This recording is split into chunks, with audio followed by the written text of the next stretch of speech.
Hello everyone, hope you're all doing well. My name is Umar Khan and I once again welcome you all from the platform of Mock School of Law in Mock Podcast. Today, we're very delighted to share this space with Amar Saab from Saiduddin & Co. So thank you very much for taking out time on a busy schedule, especially on a Saturday, and giving us time. And I think this podcast is going to be very informative for particularly students who want to pursue law, to understand what are the prospects of pursuing law in Pakistan, what is corporate law, what is litigation, what is tax law, how can you sit here in Pakistan and can operate for companies abroad. And I think this session is going to be very insightful. Podcast शुरू होने से पहले we were just having this conversation that I think uh, there could be a very interesting question that can follow up this podcast. So thank you very much for joining us. Assalamu alaikum, and thank you for having me over. And in fact, it's a pleasure to be here. And I think whatever we discuss, जो भी हम discuss करें, वो informative हो, and it helps the audience at large to understand the profession of law and how things work over here, and how it can be, a blessing and at times a curse, depending where you are, how you are, and how you go about it. So thank you, Ji. So the law firm that we're sitting at the moment, Saiduddin & Co. Is it a corporate law firm? It is a litigation law firm. Do you work? Does this law firm work for local clients, international clients? थोड़ा सा audience को बताएं कि एक law firm में होता क्या है, and what in particular is the expertise of this law firm? Saiduddin and Company was founded in 1956, so almost 70 years ago. And it was founded by my late grandfather, Saiduddin Saab. He was serving in the Indian Army, and then he moved to Pakistan, and then he did his LLB, and then in 1956 he decided कि जी चलो अपनी law firm खोलते हैं. And he was working at Burma Shell. He left that and he started the firm in November 1956. And in fact जब firm का पहला दिन था, अच्छा, फर्म जिस प्रेमिस पे खुली थी वो टैक्सेशन लॉ फर्म के लिए खुली थी, तो हिज एक्सपर्टीज़ और हिज क्वालिफिकेशन या his forte at that time was taxation, so he sought के जी टैक्स का काम करता है. पहला दिन जो था, जिस दिन फर्म खुली है, तो उसी दिन my father was crossing the road. He was 6 years old and he was hit by a oil tanker, water tanker. And water tanker ने उसको हिट करा और वालिद साहब को हिट करा, एंड वालिद साहब कोई 20 फुट या 30 फुट दूर जाके गिरे. And there was a possibility, and हर किसी ने कहा कि यार कितनी मनहूस, for a lack of a better word, law firm है, ये काम आपने शुरू करा है सईदुद्दीन साहब के, आज पहला दिन है और आपका बेटा has been hit. And to be honest, my father was on a wheelchair for a year. ठीक है जी, his hip bone was broken, his bones in his legs were shattered, and he एक सर्जरी हुई थी और steel rod लगी थी उसके अंदर. But my grand father responded in a very apt manner, and he said कि कितनी अच्छी मेरी लॉ फॉर्म है, मेरा बेटा मर सकता था. 99 केसेस के अंदर 100 में से लोग मरते हैं इस एक्सीडेंट में. ही survived. And so it happens that in 2026 we are sitting, my father is mashallah well alive, he is healthy, he worked in the same law firm, he was elevated as a judge of the High Court, then he was elevated as a judge of the Supreme Court, and mashallah this firm has been since that day one has been growing. And all of this is obviously because of Allah, and obviously also after that because of the hard work that has been put in. So it started as a taxation law firm. And up until 2010, 11, we can easily say कि जी core expertise, core revenue tax से आता था. My father joined the firm in 1974, 75. He was there up until 2005 when he was elevated as a judge of the High Court, and then in 2011 as a judge of the Supreme Court.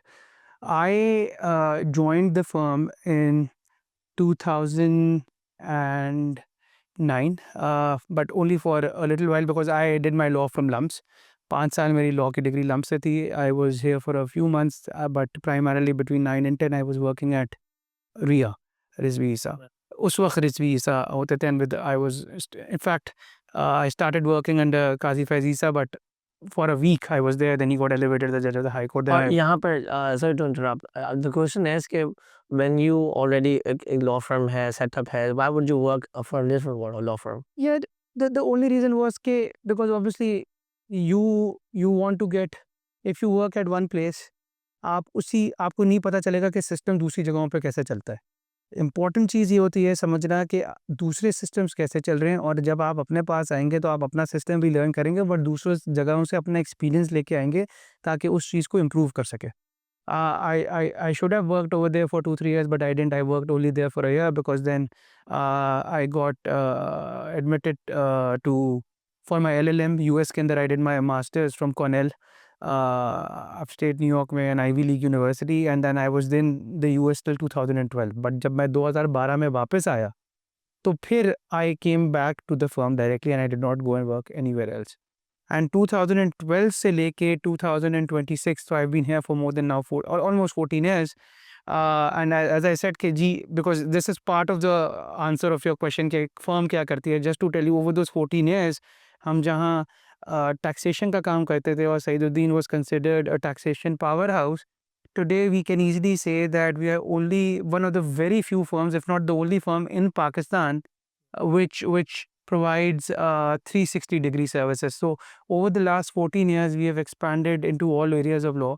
The only area of law that we do not cater to is criminal law. Yeah. But we have been working in, taxation law, तो कर ही रहे हैं, intellectual property, M&A, बाकी सारी streams of corporate law, labor law, PEMRA के laws, different आप जो you name it, तो कॉन्स्टिट्यूशन मैटर्स भी हैं, फैमिली मैटर्स भी हैं, but the only audience that we don't cater to is criminal law. So as I said कि जी, as of today 2026, Saiduddin and company is catering to everyone in Pakistan in all these areas of law other than criminal law. And our client base includes MNCs, banks, startups, individuals, and in fact includes a lot of customers who are not even based out of Pakistan or who have no operations in Pakistan, but they are outsourcing their legal services to us. Obviously, because of the currency arbitrage and everything, it becomes cheaper for them, and they get the same quality of work that they'll probably end up getting from a Magic Circle firm outside Pakistan, but at a very good competitive rate. But from the perspective of even a young lawyer or a law aspirant, they study the Pakistani law, they study the University of London LLB external program, and then they intend that be it corporate law or litigation, they probably would specialize in mergers, acquisition, all of that stuff. But how does this work? You are a Pakistani lawyer, no Pakistani law. How do you provide services for individuals who are abroad, for example, in the US or any other country for that matter? So do you study that law? किस तरह से वो होता देखिए, है? law, as my father says, and as common sense also displays, law is all about common sense. Law के अंदर, when you add up things together, it will be the same thing wherever you go in the world. Yes, there can be certain exceptions to the normal course of things, but वो जो certain exceptions होती हैं, वो certain exceptions ही होती हैं, as the word exception goes, right? So अगर आपको एक बेसिक अंडरस्टैंडिंग है, तो आप कॉर्पोरेट एडवाइजरी का काम तो दुनिया में किसी को भी दे सकते हैं विद सो और अब एक पहले डिसएडवांटेज होता था कि अब एक न्यूयॉर्क का एग्रीमेंट है तो मुझे न्यूयॉर्क के लॉ नहीं पता. बट पहली चीज़ समझना जो ज़रूरी है कि एक आप जब एग्रीमेंट बनाते हैं बिटवीन टू पार्टीज़, अगर हम कॉर्पोरेट काम की बात कर रहे हैं, तो उसके अंदर 95% या मोर देन 95%, 99% जो एग्रीमेंट्स का कंटेंट होता है, वो सारा कंटेंट होता है primarily the commercial terms that the parties have agreed. So उसका ड्राफ्टिंग का सेट की जो रिक्वायरमेंट है, वो पाकिस्तानी लॉयर के पास भी है, वो अमेरिकन लॉयर के पास भी है. फिर जो 1% रह गया, वो उधर का लोकल लॉ कंप्लायंस है. With AI and with everything coming in, so that has also become easier. So with आप AI के ऊपर जाएं, आपके पास मल्टीपल प्लेटफॉर्म्स हैं, आप जाके उधर के लोकल रेलिवेंट लॉज को देखें, समझें, and then you can put in. But again वो भी लोकल लॉ का, मैं अगेन आपसे कह रहा हूँ, रेलिवेंस 1% है.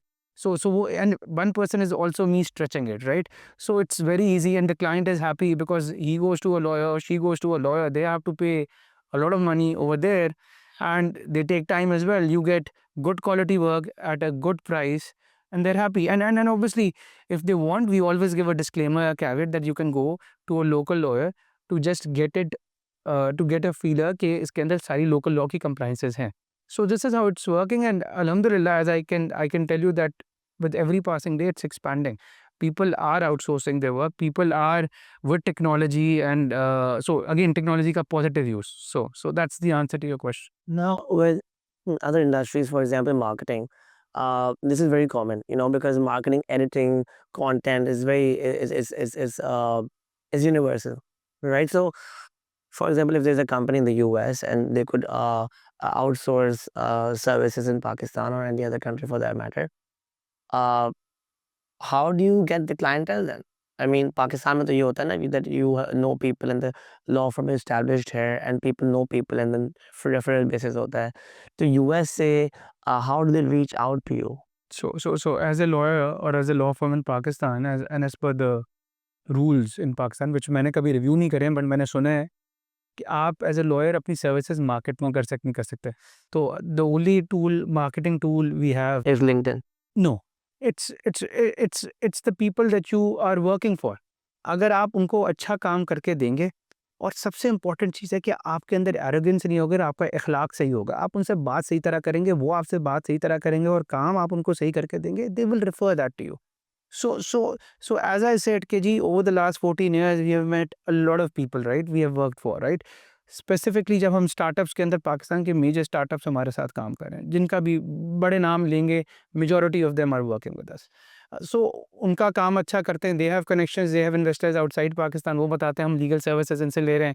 कोई स्टार्टअप से बंदा निकल के बाहर किसी और कंपनी में जाके काम करना शुरू कर देता है, उनको हमारी सर्विसेज पिच करता है. So again it comes from word of mouth, and then again you make an effort, work is coming from Allah. So I'm a very firm believer in this.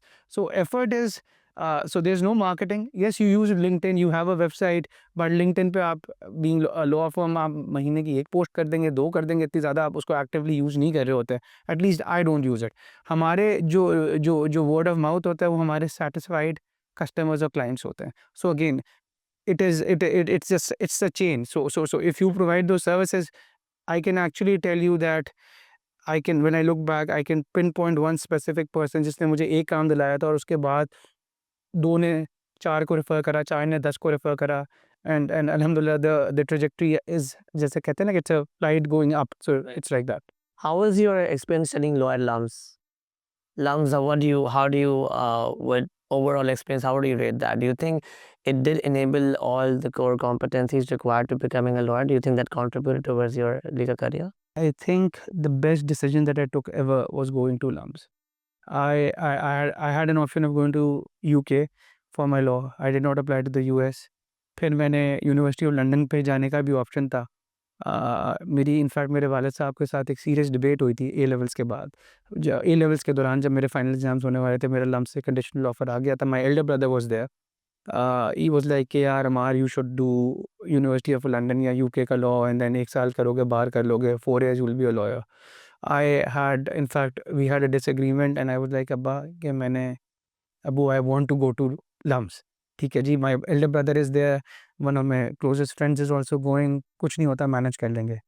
And मैं आपको बताता हूँ कि वो decision अल्लाह ताला आपसे करवाता है, और वो डिसीजन इतनी अच्छी डिसीजन थी, बिकॉज़ जो मेरे 5 साल लम्स में गुज़रे हैं, the way that university has shaped me as an individual is unbelievable.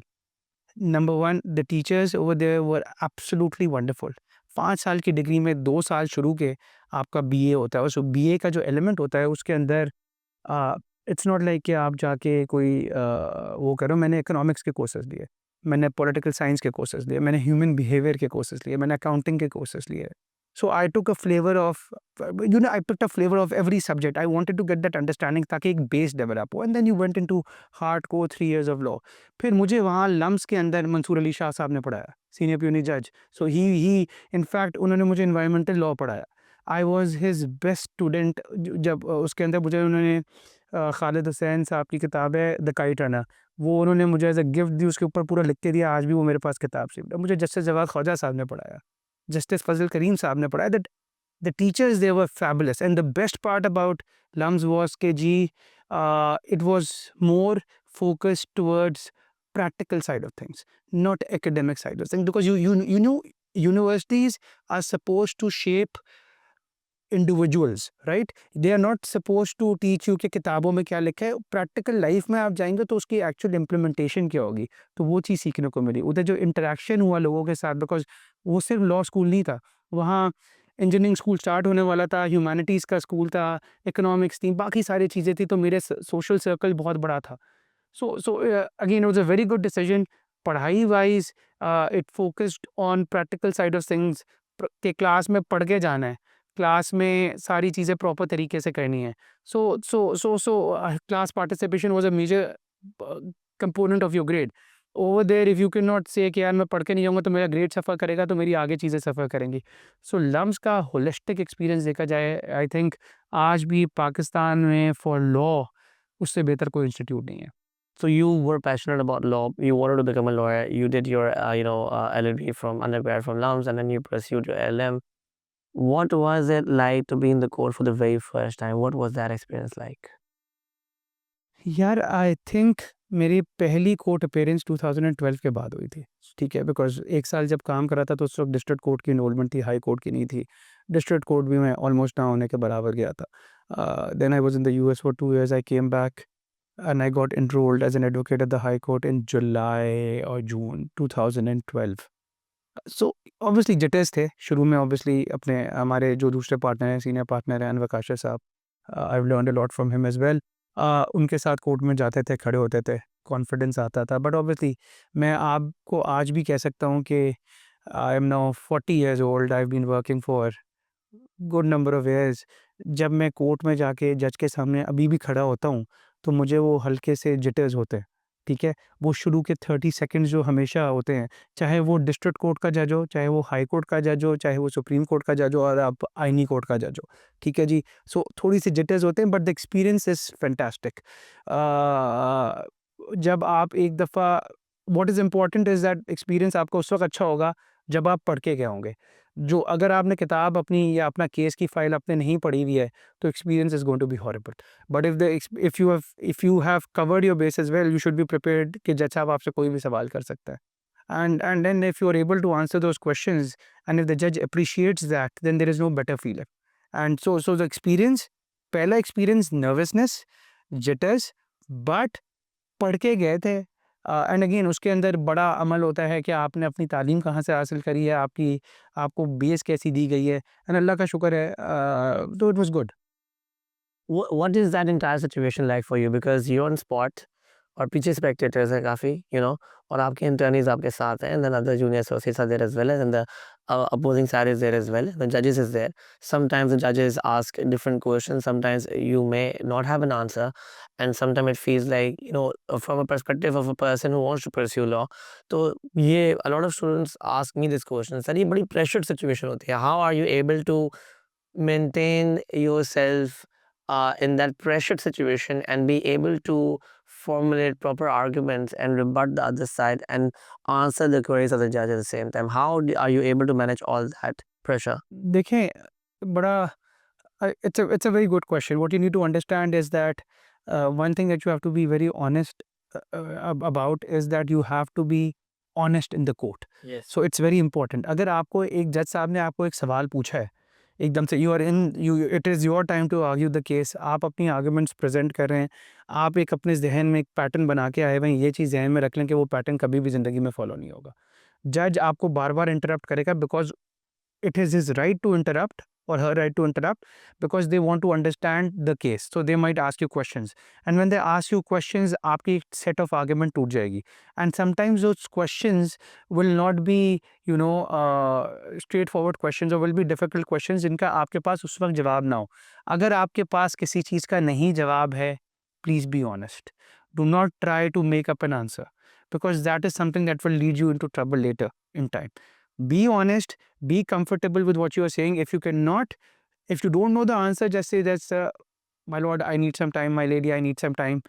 On the next date of hearing, I'll be able to better assess my lords on this specific point, right? Yeah. So number one, do not go in a direction which you yourself cannot control. What you can control is what you know, number one. And then when you're arguing, and जब दूसरा side भी argue कर रहा है, always give, it's better not to interrupt the other side. It's it's better कि आप जज साहब के साथ बैठ के एक बहस में ना घुस जाएं. Maybe because you see, they are sitting and they're looking at things from a different perspective, and they have the right to do that. So अगर आपको लग रहा है एक argument different tangent पे जा रही है and वो किसी और डायरेक्शन में जा सकती है, always request for a time, ठीक है? And वो टाइम ये नहीं हो सकता कि जी my lord give me 2 weeks. My lord, I can come to this court tomorrow. and I can assist my lords on this point. I just need to go and understand this point better or do my research or so that I can properly assess the court. So multiple nuances देखनी पड़ती हैं. Again, सबसे important चीज़ ये बोले वो जो आपको पता है. कोर्ट को कभी mislead ना करें, कोर्ट को कभी गलत चीज़ ना करें, बिकॉज देखें अगर आपकी वजह से गलत चीज़ होती है वो एक वो प्रेसिडेंट बन जाता है, then that can adversely affect a lot of people. So that is important to understand.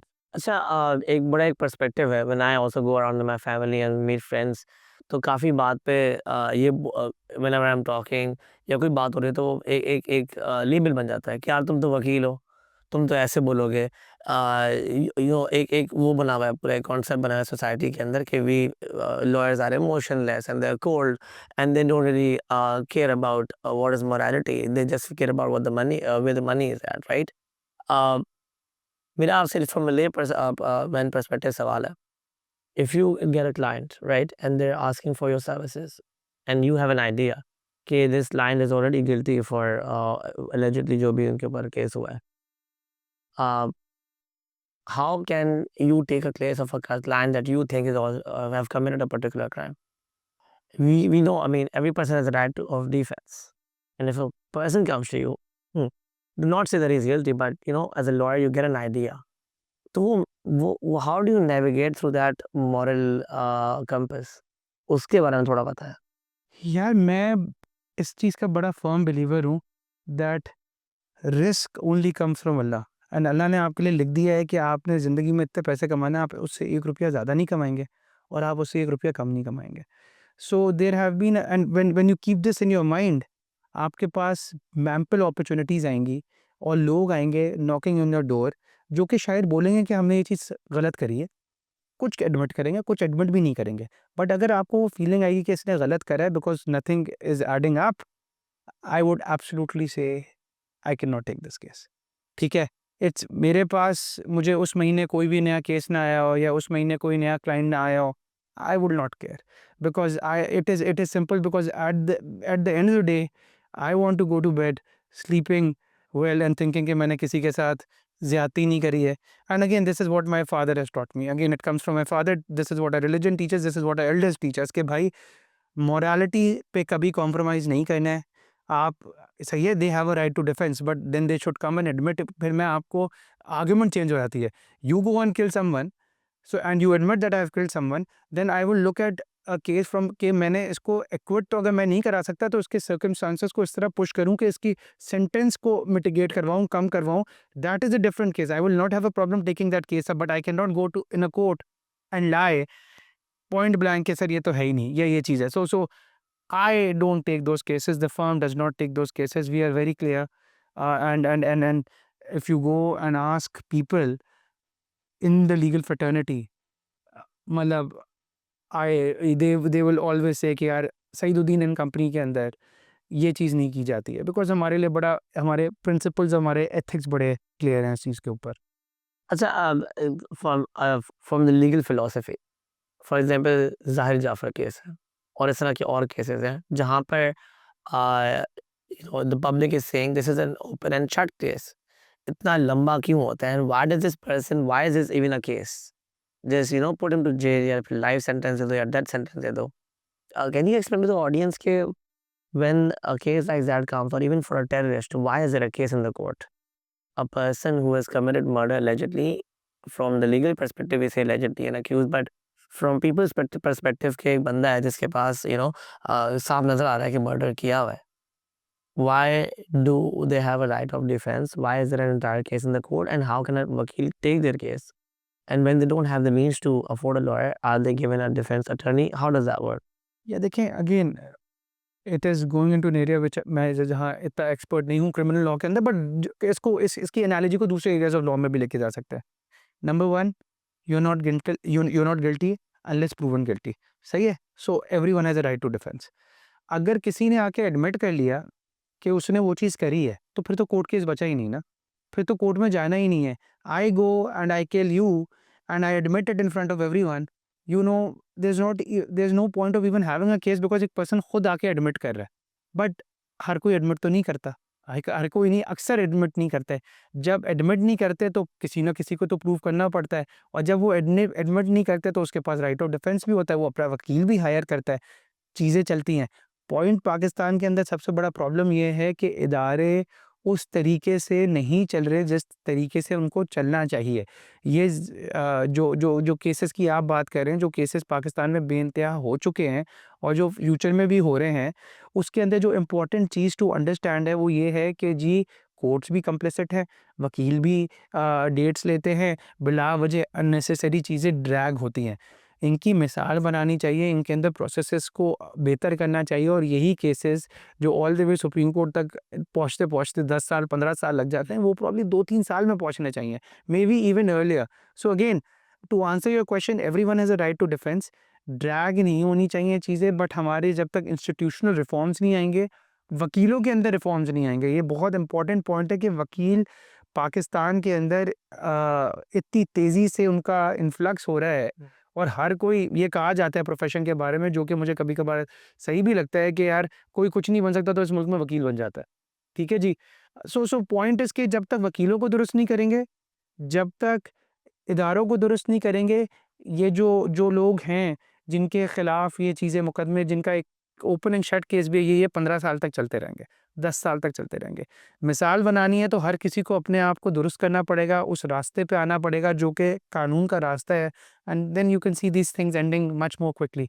And again, right of defence is there, they are innocent until they are proven guilty, but if someone admits, then they should be punished there and then। उसको delay नहीं करना चाहिए, because then people should know कि इसका क्या consequence है। What is the most challenging case in your career? A case that you thought कि this is, I mean, how do I do this case? ये तो बड़ा मुश्किल लग रहा है. What is the most challenging case and or the most challenging day or month in your career till date? यार, very difficult to pinpoint one thing। देखिए, everything is very challenging। Every case that you take on doesn't matter कि how much that client is paying you। it is a challenge that you take up, right? So they have been, मतलब I अगर एक मैं बहुत ही generic सा और वेग सा आंसर दूं तो यार, हर केस ही चैलेंजिंग होता है। हर कॉर्पोरेट ट्रांजैक्शन भी चैलेंजिंग होती है, बिकॉज यू सी, हमारा टैक्स का बैकग्राउंड है, तो हम हर चीज़ को टैक्स के पर्सपेक्टिव से देखते हैं और हम उसको अलाइन करना चाहते हैं। बट स्पेसिफिक केसेस की अगर आप बात करें, अ, यार कोर्ट केसेस हैं जिसके अंदर मुझे लगता था कि मैं बिल्कुल भी नहीं जीतूँगा। अभी there was this recent judgment, again I will not go into the details of that case, but Islamabad high court की जजमेंट थी, जहाँ मैं काफ़ी काफ़ी ज़्यादा पेसिमिस्टिक था, कि मुझे लग रहा था कि केस हारेंगे, but we won that case. So challenging तो केसेस होते हैं, बट अगेन उसका मैं स्पेसिफिक पॉइंट आउट करूँ कि कौन-सा सबसे डिफ़िकल्ट केस रहा है, तो it will not be justice to other cases, because उनके अंदर भी उन सर्टेन एस्पेक्ट्स रहे हैं जो कि डिफ़िकल्ट होते हैं, उनको एड्रेस करना होता है। सो अगेन अ वेग आंसर, बट मैं पॉइंट नहीं कर सकता एग्ज़ैक्टली क्या चीज़ है। So money is a motivating factor for a lot of individuals in that choosing their career path. A lot of students that I teach in A levels, they take the subject of law in A levels because they want to pursue later LLB, and then want to become a barrister or solicitor, all of that. And they ask me, sir, कि law field के अंदर फिर how lucrative is the field? तो एक बड़ा layman perspective से सवाल आपसे पूछता हूँ कि क्रिमिनल का वकील के या फिर कॉर्पोरेट लॉयर कितने पैसे कमा लेता है पाकिस्तान में, कंसिडरिंग कि वो एक अच्छा वकील है? यही जगह, ये सवाल का जवाब देना बड़ा मुश्किल है, बिकॉज़ देखें, जब अगर जो थोड़ा बहुत भी मेरे बारे में जानता है और जो थोड़ा बहुत मैंने अपना इंट्रोडक्शन दिया है, तो मैं तो अपने आप को कहता हूँ कि I am coming from a very privileged background, कि जी हमारे पास एक लॉ फर्म थी, लॉ फर्म है, मुझे एक बेस सेट मिली, उस बेस में आके हमने काम करा और फिर उसको एक्सपैंड करा। बट अगर कोई एम्पायर नहीं है, कोई एक अपना करियर अभी स्टार्ट कर रहा है एज़ अ लीगल प्रोफ़ेशन में, एज़ अ कॉर्पोरेट लॉयर भी स्टार्ट कर रहा है। देखें, आप एक जाके आज नौकरी अप्लाई करेंगे किसी एमएनसी के अंदर या किसी बैंक के अंदर, वो लॉ से 3 दफ़ा या 4 दफ़ा ज़्यादा आपको तनख्वाह देगी, इनिशियल स्टार्टिंग में, ठीक है जी। एंड हर कोई आके उसको कंपैरिज़न कहता है, यार फिर मैं लम्स में 5 साल बैठ के मैंने वकालत पढ़ी है, मैंने यूनिवर्सिटी ऑफ लंदन की डिग्री करी है, मैंने बाहर करा, और ये आके यार लॉ फर्म मुझे 30,000 रुपये दे रहे हैं, 40,000 रुपये दे रहे हैं, 50,000 रुपये दे रहे हैं, ये क्या है? और मेरे जो पेयर्स हैं, जो बाकी बाहर पढ़ के आए हैं, उनका स्टार्टिंग ही 1.5 लाख रुपये स्टार्ट हो रहा है या 1.25 लाख हो रहा है, that's a demotivating factor. Which is correct also, but then you should also understand कि पाकिस्तान के अंदर जो लॉ फर्म्स का कॉन्सेप्ट है, जिस तरह लॉ फर्म स्ट्रक्चर्ड है, वो अमेरिका की तरह नहीं है। अमेरिका में मैं कॉर्नेल से निकलूंगा तो मेरी पहली जॉब होती प्रॉब्ली 1,20,000 $1,30,000 साल की होती उस वक्त, राइट? सो इधर वो ये उस वक्त की बात है, मे बी आज भी होती होगी, बट अब थोड़ी ज़्यादा होगी कि what I am trying to tell you over here is that कि पाकिस्तान के अंदर लॉ फर्म्स इतनी बड़ी या इतने मेजर किस तरह कहें, let me put it better, कि इतने बड़े स्केल पे ऑपरेट नहीं कर रही हैं कि जहाँ पहली पे आपको इतनी अच्छी मिले। But without prejudice to that, अब हम वी स्टार्टेड पेइंग, हम तो अपने एम्प्लॉयज़ को इंश्योरेंस भी देते हैं। हम जितना फैसिलिटेट कर सकते हैं हम फैसिलिटेट करते हैं, बट शुरू के अंदर आप इंडस्ट्री के बाकी इंडस्ट्रीज़ के साथ उसको मैच नहीं कर सकते। But if you are good, if you put in effort, sky is the limit. Yeah, ji, I've seen people going, scaling mountains चलिए एक and नंबर scaling दे दें, mountains. एक नंबर दे दें for a motivating factor for students. For example, you did your undergrad, from University of London LLB external audit for LUMS, and you're great at what you do. You've given 10-15 years to the field, and you have good amount of cases, and you've established yourself. Independent practice हो या फिर आप किसी law firm के साथ हो, how on average कितने how much money a person can make? I cannot give you a number. I cannot give you a number. I've seen people making millions even in their 20s, and I've seen people working for 20 years and struggling to make their ends meet, or struggling to get cases on a regular basis, or clients on a regular basis. So again, it all comes down to, again, because and you see, मैंने आधा घंटा पहले या 20 minute पहले का आपसे बात करी थी, what matters the most is, एक तो हार्ड वर्क एंड एफर्ट, और आपका इखलाक कैसा है, कैरेक्टर कैसा है। Because you see, when people start becoming stubborn, और व्हेन पीपल स्टार्ट थिंकिंग कि मैं कह रहा हूँ सही कह रहा हूँ, वकीलों के अंदर ये बहुत इशू है, ठीक है? जब उनकी गर्दन के अंदर सरिया आ जाता है, that is when the downfall starts. ठीक है जी। सो अगर आपका इखलाक सही है, if you give respect to the other person, and if you are putting in hard work and effort, you will get sufficient amount of money, you will get sufficient amount of cases, and again, as I said, sky will be the limit. And I can give you my example. I don't know कि मैं कितना जो बातें कर रहा हूँ उस पर कितना खुद अमल करता हूँ, बट कोशिश करता हूँ अमल करने की, and I can say कि जी, things are going well, and things are going well for the team. I have people who are working with us who have no legal background, मतलब उनकी families में, but they have been working with us for quite a few years. Why are they working over here? Because they're getting remunerated well, they're putting in their effort, they're learning कि जी किस case को हाँ करना है, किस case को ना करना है। सो प्रिंसिपल सही होने But there चाहिए। are big law firms here as well, and they have their offices in Lahore, Islamabad, and even Dubai. And मैं खुद भी स्टूडेंट्स को भेज रहा हूँ, मेरे जो स्टूडेंट्स ग्रेजुएट हो चुके हैं, आज इन द स्टार्टिंग उनको ग्रेजुएशन के बाद भी इंटर्नशिप में रखा जाता है, उसके बाद फिर वो जूनियर एसोसिएट बने हुए होते हैं, और उनकी 30-35 सैलरी होती है। और एक साल बाद भी मेरा एक स्टूडेंट है, I think he is about to get enrolled in the high court as well, और without taking his name, his salary is around 100,000. And sometimes the companies and the law firms are big, but they just refuse to pay, to in accordance to what the value they get out of the student. लोगों को अपना दिल बड़ा करना पड़ेगा ना। उन बड़ी लॉ फर्म्स को, बड़े तो आप हैं बट दिल आपके छोटे हैं। सो यू विल हैव देखें, आपने, when you are growing, when the firm grows, every single person in the firm, from मतलब जो ऑफिस के रिसेप्शन पे बैठा हुआ काम कर रहा है, या जो आपके फर्श को साफ कर रहा है, उसको भी ग्रो करना है। If you are not going to take them along, and if you think you are going to grow, यार फिर वो आपके आपके आपके अंदर एक प्रॉब्लम है। You need to sort that out, and that is why फिर आप देखेंगे कि आपके पास एम्प्लॉयज़ का जो चर्न होगा, वो चर्निंग रेट बहुत ज़्यादा होगा। लोग आ रहे होंगे, जा रहे होंगे, आ रहे होंगे, जा रहे होंगे।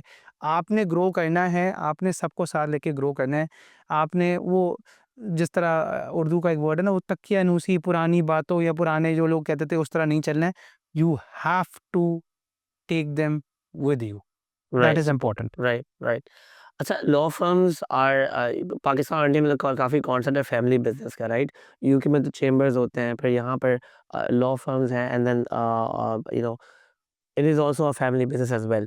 सो व्हेन क्या प्रोस्पेक्ट है कि एक न्यू कमर आता है उस लॉ फर्म में, जूनियर एसोसिएट एसोसिएट, और फिर what are the chances of a new comer to eventually become a partner at that law firm, और that never happens? For example, जो बड़े केस आ गए तो जो फैमिली के ही लोग हैं लॉ फर्म में उन्हीं को मिलते हैं या और लोगों को भी मिल जाते हैं? ये क्या आपका क्या पर्सपेक्टिव है इस पे? या अगर मेरे फ़र्म के अंदर पर्सपेक्टिव देखेंगे बिकॉज़ मैं तो कह सकता हूँ कि हमारी एक फैमिली लॉ फ़र्म है। सो राइट नाउ मैं इस एक फैमिली लॉ फ़र्म में काम कर रहा हूँ, बट आई कैन ईज़िली से कि इधर मेरे साथ जो मेरे एसोसिएट्स काम कर रहे हैं, if they work as per the firm policy, they will inshallah be one day equity partners at the firm. So you again, if you want to create an enterprise, you need to give everyone their due share. So अगर कोई अच्छा case आ रहा है तो उनको देना ज़रूरी है। और एक और सबसे इम्पोर्टेंट चीज़ है, जो चीज़ मुझे नहीं नज़र आती है, वो ये होता है कि जब आपके साथ आपके एसोसिएट्स काम कर रहे हैं, ठीक है, सारा काम एसोसिएट्स ने करा होता है, ठीक है जी, बट क्रेडिट पार्टनर साहब लेके जा रहे होते हैं, जो कि मेरे ख़्याल से सबसे गलत चीज़ है। आपने अपने एसोसिएट या अपने टीम मेंबर को एप्रिशिएट करना पड़ता है। आपने उसको लाइमलाइट देनी पड़ती है। जब तक आप उसको एप्रिशिएट नहीं करेंगे, जब तक आप दूसरे को इज़्ज़त नहीं देंगे, तो वो आपके पास काम भी नहीं करेगा, वो आपके साथ खुद ग्रो करेगा और वो अपना काम उसको समझेगा। So again appreciation is important and again family firms के अंदर हम तो उसको अब एंटरप्राइज़ बनाना चाहते हैं, तो वो एप्रिसिएशन है। एंड अगेन जो दूसरी चीज़ लोगों को काम करने की ज़रूरत है, अगेन लिटिगेशन के अंदर भी। For example, there may be a case that someone else is prepared, someone else has argued, but I want to be in the court with them. But if I am in the court with them and they are arguing the matter, I should be standing right next to him. मेरी इज्जत में कमी नहीं आनी चाहिए कि मैं अपने जूनियर एसोसिएट के साथ एक सीनियर पार्टनर खड़ा हुआ है, या एक बंदा जो एडवोकेट सुप्रीम कोर्ट है वो उसके साथ में खड़ा हुआ है and he can not speak and the audience, the right of audience has been given to that individual. सोचें उसको कितना कॉन्फिडेंस मिल रहा है। Again, what is important, if you want people to become partners, if you want people to grow, if you want your enterprise to grow, then you need to give them that audience, you need to give them that appreciation, and that appreciation should be in front of clients, that appreciation should be in front of judges when you stand right next to them, because आपकी इज्जत कम नहीं हो रही है, लोगों के अंदर ये होता है कि मेरी इज्जत कम हो रही है। My father has done a lot of arbitrations after his retirement, ठीक है, but everywhere he goes, he appreciates the associates in the firm, or maybe now they are associate partners in the firm. Even then he appreciates them कि भाई सारी मेहनत इसने करी थी। So point से भी होता है when it comes out from a senior's mouth कि यार सारा काम इसने करा है, तो उसको पता होता है यार, क्लाइंट को भी एक सेटिस्फेक्शन होता है कि अगर हमारा नहीं है ना, तो मैं शरियार से पूछ सकता हूँ या मैं हमना से पूछ सकता हूँ, मैं किसी और के पास जा सकता हूँ, बिकॉज यार उसने उनको भी फेस बनाया हुआ है फर्म का। So again appreciation matters. What, in your opinion, is the relevant core competencies and skill required to become a good corporate lawyer or litigator in Pakistan? यार I think what is important is that कि जो universities के अंदर, specially now because you head a university और a founder of a मतलब जो university of London के programmes को पढ़ा रहे हैं, I think what is important is that we teach them about practical side of things as well, ठीक है, बिकॉज़ हम इन किताब की तो बातें पढ़ा रहे हैं और यूनिवर्सिटी ऑफ लंदन के इम्तिहान कर रहे हैं, तो कॉम्पिटेंस ये है कि उनको पता हो कि जब मैं प्रैक्टिकल वर्ल्ड में आऊँगा, बिकॉज़ उन्होंने काम किधर करना है, उन्होंने पाकिस्तान में काम करना है। उन्होंने जो यूनिवर्सिटी ऑफ लॉ की डिग्री करी है, वो डिग्री करी है जो यूके के लॉ से रिलेट करती है। सो उनके पास जब इधर आते हैं तो अगले 6 महीने एक एम्प्लॉयर का लग जाता है उसको सिखाना कि पाकिस्तान लॉ साइड क्या है, क्या और चीज़ ये किधर आपको जानी है। स्ट्रगल हुआ है विद इंटर्नीस ये वाला? ये मेजर स्ट्रगल है मेरा। मेरा सबसे बड़ा स्ट्रगल ये है, मुझसे आप पूछें, ideally I would want to hire a person only from LUMS, nowhere else. Okay, so external programme university of London का स्टूडेंट ने कर लिया, 3 सालों ने एलएलबी किया, all distinctions, perfect student, comes to law firm, does not know first thing about Pakistani law, does not know what is WS or how to draft a plaint or what is all of the Pakistan. So what are your struggles with them? The struggle is that they have not been taught the practical side of things. LUMS के अंदर हमारा legal drafting का course था। लम्स के अंदर हमारे Pakistan legal systems का course था। लम्स के अंदर हमारे ऐसे कोर्सेज़ थे जो हमें बता रहे थे कि पाकिस्तान के लीगल सिस्टम कैसे ऑपरेट करता है, किस एरिया पे फ़ोकस करना है। तो जब मैं लम्स से ग्रेजुएट हुआ, तो मुझे ये सारी चीज़ें पता थी। अब मुझे आके एम्प्लॉयर के पास जाके नहीं समझना पड़ता था। पहली चीज़ क्या होता है कि एक असाइनमेंट दी जाती है, उस असाइनमेंट पे एक लम्स का बच्चा, अगेन मैं लम्स से गया हूँ और मैं बायस हो सकता हूँ, बट लम्स का बच्चा will do that thing in, let's say, an hour, just giving a random, वो दूसरा 3 घंटे लगाएगा। क्वालिटी ऑफ वर्क शायद सेम हो, शायद ना सेम हो, depending on the competence level of the kid, but you are putting in more time in that person to train. So I think universities like yours and others should focus on these side of things, जहाँ बच्चों को practical चीज़ें भी सब पे सिखाई जाएँ। Like drafting and researching. Drafting, researching, court system क्या है, किस तरीके से चीज़ें चलती हैं, because that is important. And what I have seen over the years is that के focus is not on those areas, focus needs to be on those areas. अगर आप चाहते हैं कि आपके पास अच्छे वकील निकल के आएँ, टाइम और मतलब कंट्रीब्यूट करें सोसाइटी को। So that is important, that is where I think कि ये थोड़े-से एरियाज़ हैं जो लैक करते हैं, जिनको इम्प्रूव करना है। अगर बच्चाज़ can focus on these things, तो कॉर्पोरेट लॉयर भी बहुत अच्छे होंगे, लिटिगेशन में भी अच्छे होंगे, डिपेंड आपको किस चीज़ का शौक है।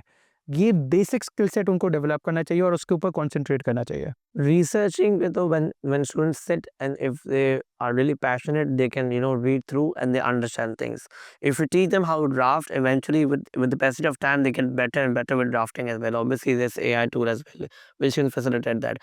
How do you think and what do you think? How important uh, is obviously communication is one of the core skill set of a lawyer.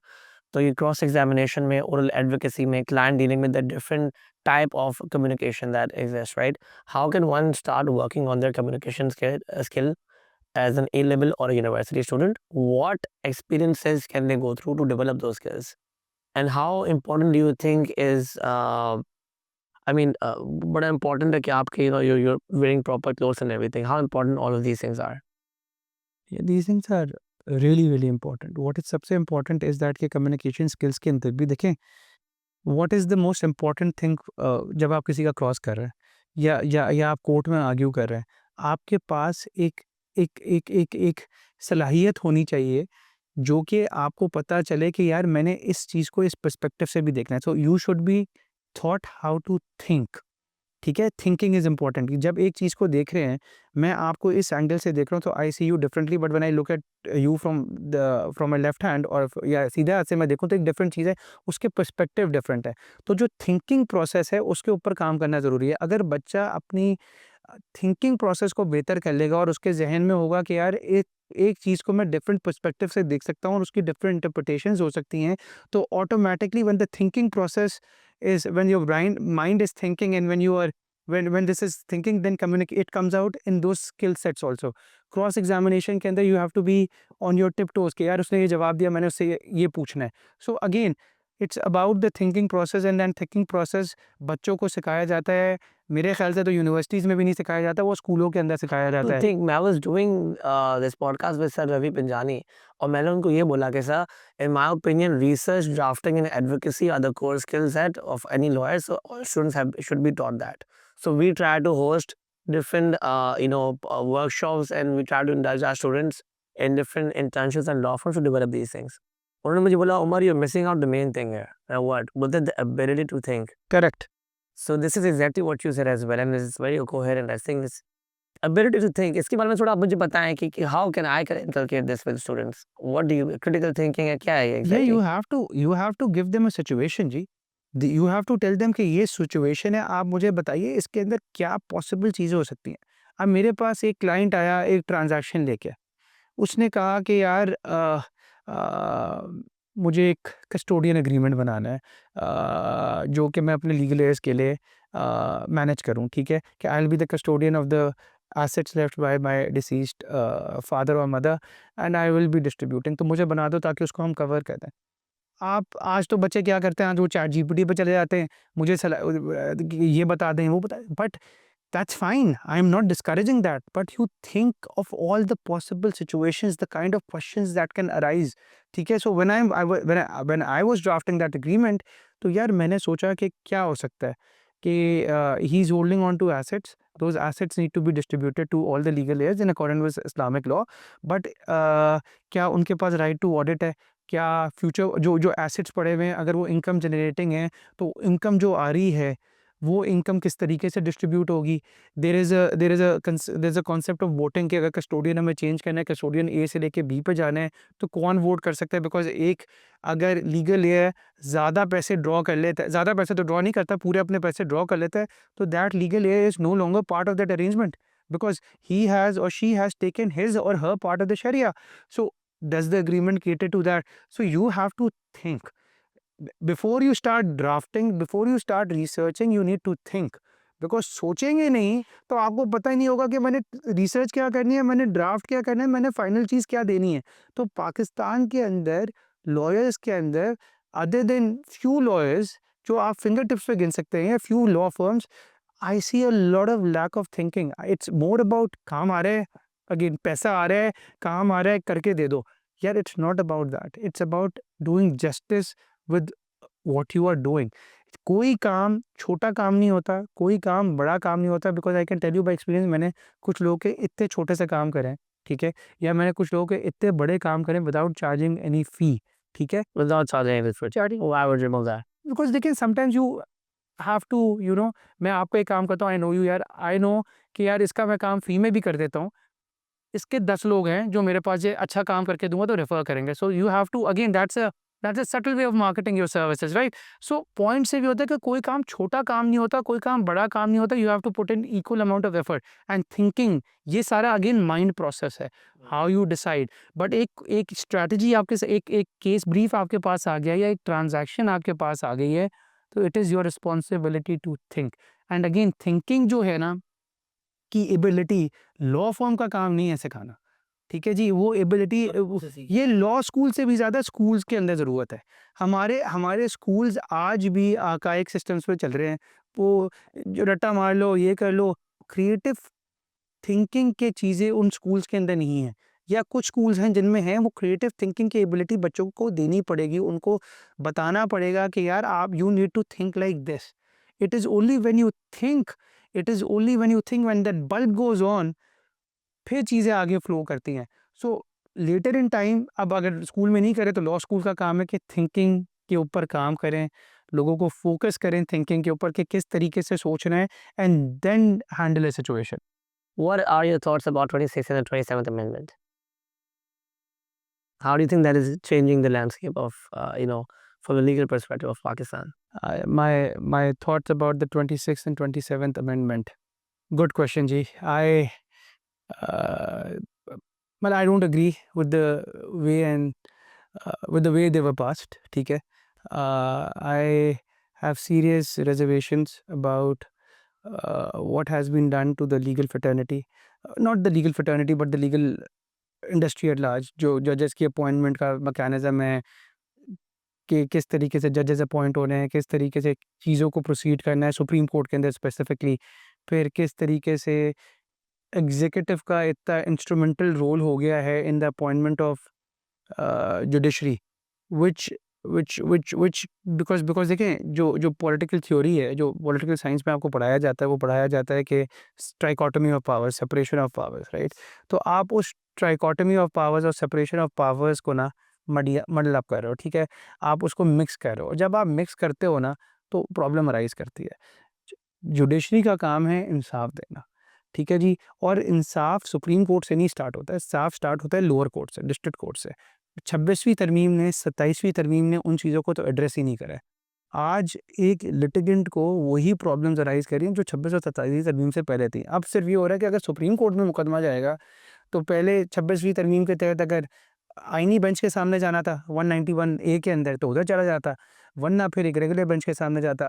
27वीं तरमीम के बाद अब एफसीसी में जाना है और सुप्रीम कोर्ट में नहीं जाना है। तो ये आपने जो FCC बन गया, do you agree with this or you देखिए, काफ़ी सारी कंट्रीज़ का ये सिस्टम है ना supreme court. I don't have a problem कि आप किस तरीके आप क्या कर रहे हैं, एज लॉन्ग एज वो इंसाफ के निज़ाम को बेहतर बनाए, ठीक है। एफसीसी अगर इंसाफ के निज़ाम को बेहतर बना सकता है तो बहुत अच्छी बात है और एक step in the right direction है, बट उसके पीछे इंटेंशन क्या थी, किस तरीके से बनाया गया, उन सी चीज़ों के ऊपर एक क्वेश्चन मार्क है, राइट।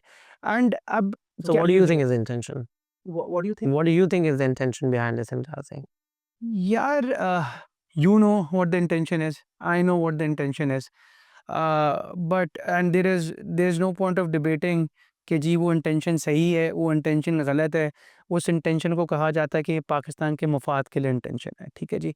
तो इस तरह तो मेरा कहना ये है कि अगेन एम्फसाइज था 26वीं तरमीम और 27वीं तरमीम, इसका मतलब है इस आइन के अंदर इससे पहले 25 तरमीमें और हो चुकी हैं। क्या उन्होंने पाकिस्तान को बेहतर बनाया है आज तक? नहीं बनाया। जब तक आप अपना माइंडसेट नहीं चेंज करेंगे, जब तक आप हर इदारे को, चाहे वो जुडिशरी का इदारा हो, चाहे वो कोई भी हुकूमती इदारा हो, एक्स वाई जेड, अगर उसको इंडिपेंडेंटली काम करने नहीं देंगे, उस वक़्त तक आप स्केल अप नहीं कर सकते। उस वक़्त तक आप सिचुएशन चेंज नहीं कर सकते। आप आज ये देख लें, एक एग्ज़ाम्पल जो रिसेंटली मुझे पता चली, मुझे नहीं पता थी। वेनेज़ुएला पे जब उनके प्रेसिडेंट को डोनाल्ड ट्रम्प साहब ने लिफ्ट करवाया, Venezuela has more oil reserves than Saudi Arabia. आप सऊदीया में देखें कि कितनी वेल्थ एक्यूमुलेट हुई हुई है, और वेनेज़ुएला में देखें कि जी इकोनॉमिकली बैंकरप्ट है। सो जब तक आपके लोग जो उस चीज़ को मैनेज कर रहे हैं, उनकी इंटेंशन सिंसियर नहीं होगी। आई एम नॉट सेइंग कि सऊदीज़ की इंटेंशन एब्सोल्युटली 100% सिंसियर है। What I am trying to say is that until your intention is not sincere, उस वक़्त तक आप स्केल अप नहीं कर सकते चीज़ों को। So what is important now to understand is कि क्या 26वीं तरमीम रिवर्ट होगी? नहीं होगी, मेरा नहीं ख़्याल। 27वीं तरमीम रिवर्ट होगी? मेरा नहीं ख़्याल नहीं होगी। इस सिस्टम में रह के आप जिस तरीके से आप बेहतर कर सकते हैं, वो करना चाहिए, और वो स्टेप लेना चाहिए, और आप जितना कर सकते हैं आप उसको करें। सो that is the short answer in a non controversial manner के टू से कि जी मुझे नहीं लगता कि बिकॉज़ इंटेंशन सही नहीं थी। मुझे नहीं लगता जिस तरह 25 तरमीमों ने कुछ नहीं करा इस मुल्क का, तो ये 2 तरमीमें भी कुछ मुल्क को बेहतर कर पाएँगी। What do you think about the bar politics in Pakistan or in Karachi? Do you think they do their job efficiently, effectively? Do you intend to be a part of the bar politics yourself? So to answer one line, I'm a apolitical person. I don't involve myself in all these things, and I think जो लोग politics में involve होंगे उनको ज़्यादा पता होगा कि सही हो रहा है, गलत हो रहा है। मैं सिर्फ इलेक्शन डे पे जाके वोट डाल के आ जाता हूँ। वो भी वोट अपनी कॉन्शियस पे डालते हैं, अगर सही है तो सही डाल देता है, अगर नहीं है तो वो देख लेते हैं। But I am not involve in politics at all. Is the field of law difficult for women in Pakistan? It is for women in Pakistan field of law, क्या हर इंडस्ट्री डिफ़िकल्ट है, ठीक है? जब तक क्योंकि लॉ के बोलते हैं कोर्ट्स ज़्यादा बड़े डिफिकल्ट है।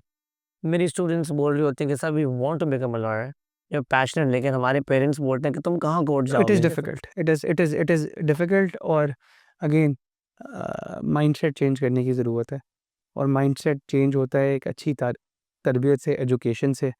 मेजॉरिटी पाकिस्तान की अवाम जो आती है स्टेट ओन्ड स्कूल से पढ़ के आती है, वहाँ एजुकेशन का निज़ाम ही सही नहीं है। तो स्टेट अगर अपने आप को दुरुस्त करेगा, तालीम बढ़ाएगा, शऊर बढ़ाएगा, तो लोगों को एहसास होगा from a religious perspective also कि औरतों की बहुत राइट्स हैं जो हम नहीं दे रहे, जो दी जा सकती हैं बेहतर तरीके से।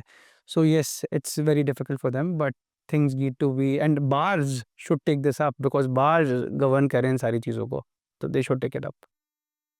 Sir, thank you very much for taking your time, and I think this podcast will greatly help. Your invaluable experience, which I learned a lot, and I believe the audience will learn a lot from this as well. Thank you very, very much for today and taking out time from your schedule. नहीं, नहीं, thank you so much ji, the pleasure is all mine, and I hope it helps. I will be more than happy to मतलब जहाँ भी किसी young talent को help की ज़रूरत है, I will be more than happy to assist them wherever I can. Thank you ji, pleasure, thank you.